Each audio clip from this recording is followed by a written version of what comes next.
Indian Govt proposes to buy bulk subscriptions of all scientific journals, provide free access to all. Here's a summary of the article. In an ambitious move to make scientific knowledge and data available to all, the government has proposed an open data policy that will make information generated by all publicly funded research, including its results, freely accessible to everyone. More significantly, the government has also proposed to buy bulk subscriptions of all the important scientific journals across the world, and provide everyone in India free access to them. The One Nation, One Subscription policy for scientific journals is a radical move that could prove to be a game-changer for the scientific community and individual researchers.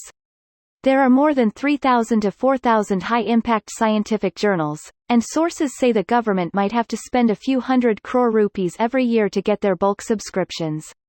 Its impact on the scientific research community could be huge, given that access to these journals are highly priced and even big institutions are selective in buying subscriptions. The Ministry of Science and Technology, which has drafted the new policy, proposes to set up a new Science, Technology and Innovation Observatory which will serve as a central repository for all kinds of data generated from research in India. Even in cases where it cannot be released to the general public, genuine researchers would be given access to it, the policy has proposed. This post received a score of 75,000, with an upvote ratio of 93%. Here are the top comments in response to this article. The current scientific journal system was established by Robert Maxwell, the late father of Ghislaine Maxwell.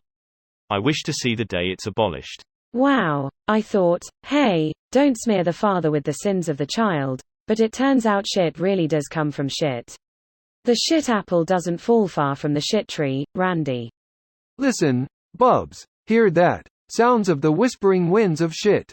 Tick-tock goes the shit clock, Rick. Never cry shit wolf. Not another night if the shit abyss.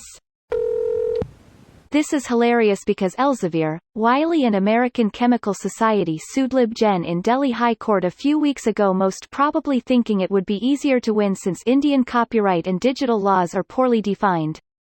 They must be hitting themselves.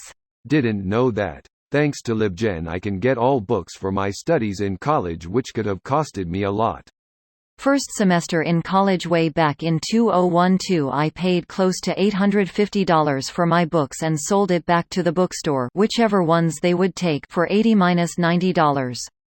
The next semester I found LibGen and bought a tablet. Still way cheaper. Damn. As Indians we enjoyed books with reduced cost. I have a huge collection of scientific book each costing 5–10 euros max. Original prices are 40–60 euros. Education shall be free. Research takes cost. It is a weird conundrum. I know friends from India who can find the textbook for as cheap as you're telling me, but every stupid class one was in had a Wiley homework code that was only available with a book purchase or separately, so most people, me included, ended up buying the book and the homework code in a bundle. Thieves the lot of them. Homework on Wiley took 3x as long to do as it took to submit by hand. That is actually very sad and true. I am all for patent and owning research, but restricting everything behind subscriptions is too bad. I don't like DRM. Greater than in an ambitious move to make scientific knowledge and data available to all, the government has proposed an open data policy that will make information generated by all publicly funded research, including its results, freely accessible to everyone. Me like it, take up vote. Exactly how it should be. Science should be open and free for all people, not behind a paywall. On that note, I refuse to consider services like Sci-Hub piracy, when they are merely returning what belongs to the people in the first place. Yes. Long live the pirate queen. Long live the one and only Alexandra Elbakian. Rest in peace, Aaron Swartz. Reddit brass, who?